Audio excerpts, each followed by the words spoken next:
أعوذ بالله من الشيطان الرجيم నేను శపించబడిన బహిష్కరించబడిన శైతాన్ నుండి రక్షణ పొందటానికి అల్లాహ్ శరణు వేడు. فأصبح في المدينة خائفا يترقب فإذا الذي استنصره بالأمس يستصرخه قال له موسى إنك لغوي مبين.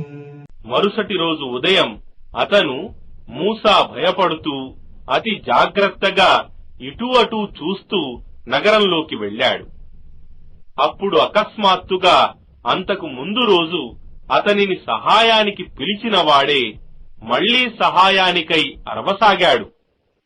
మూసా వానితో అన్నాడు, నిశ్చయంగా నీవు స్పష్టమైన తప్పుదారికి లాగేవాడవు.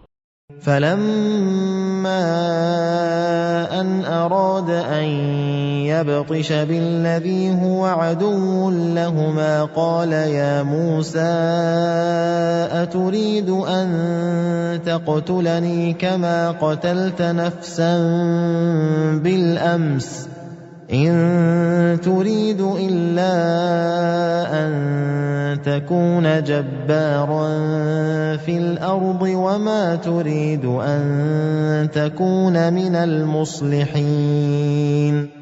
ఆ తరువాత అతను తమ ఇద్దరికీ విరోధి అయిన వానిని గట్టిగా పట్టుకోబోగా అతడు అరిచాడు, ఓ మూసా, ఏమి నీవు నిన్న ఒక వ్యక్తిని చంపినట్లు నన్ను కూడా చంపదలుచుకున్నావా?